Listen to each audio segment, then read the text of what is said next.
नमस्कार दोस्तों। शिव पुराण के अनुसार भगवान शिव और माता पार्वती का पुनर्मिलन हुआ था।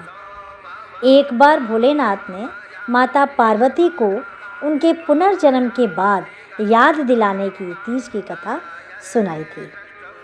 भगवान शिव ने कथा सुनाते हुए कहा कि पार्वती, तुम मुझे पति के रूप में पाना चाहती थी, जिसके लिए तुमने हिमालय पर्वत पर कठोर तप किया।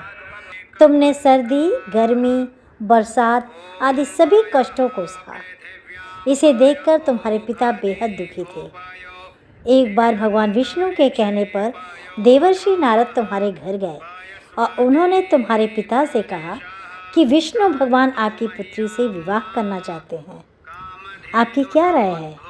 यह सुनकर पर्वतराज बेहद खुश हुए और वह अपनी पुत्री का विवाह भगवान विष्णु के साथ करवाने के लिए तैयार हो गए। यह समाचार नारद जी ने भगवान विष्णु को दिया, लेकिन जब यह बात तुम्हें पता चली तो तुम नाराज़ हो गई, क्योंकि तुमने मेरे लिए घोर तप किया था। तुम मुझे मन ही मन अपना पति भी मान चुकी थी। यह बात तुमने अपने सहेली को बताई। तब उसने तुम्हारी मदद करने के लिए तुम्हें एक घने वन में छुपा दिया।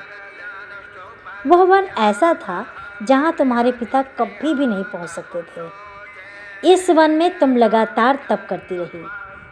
पर्वतराज तुम्हारे ना मिलने से परेशान थे और वह इस चिंता में थे कि यदि भगवान विष्णु बारात लेकर आए और तुम नहीं मिली तो वह नाराज़ हो जाएंगे। भोलेनाथ माता पार्वती से कहते हैं कि धरती पाताल एक करके भी तुम्हारे पिता तुम्हें नहीं ढूंढ पाए, क्योंकि तुम उस वन में एक गुफा के अंदर मेरी आराधना कर रही थी।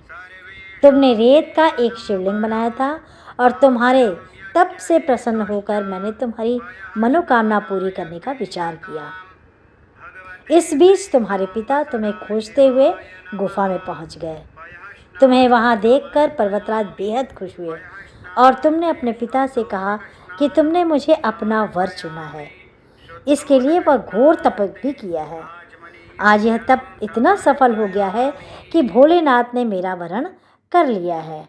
अगर आप मेरा विवाह शिव जी से करने को तैयार हैं तो मैं आपके साथ चलूँगी। यह सुनकर पर्वतराज तुम्हारा विवाह मुझसे करने को तैयार हो गए। इसके बाद उन्होंने विधि विधान से हमारा विवाह संपन्न कराया।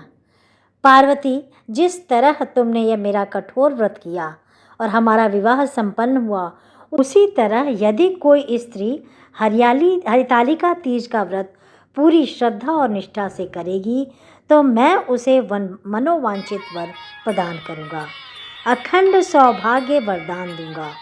भोलेनाथ इस कहानी को कहते सुनते और हुंकार भरते हुए सब पर कृपा करिएगा। इस दिन महिलाएं अपने पति की लंबी उम्र और अखंड सौभाग्य के लिए माँ पार्वती और भोलेनाथ की पूजा करती हैं। तो जय भोलेनाथ, जय माता पार्वती। यह वीडियो इतना ही।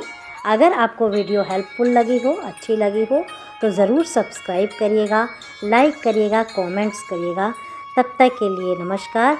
मैं हूँ अर्चना शुक्ला। आप सभी का बहुत बहुत नमस्कार, दिल से धन्यवाद। मस्त रहें, स्वस्थ रहें और व्यस्त रहें।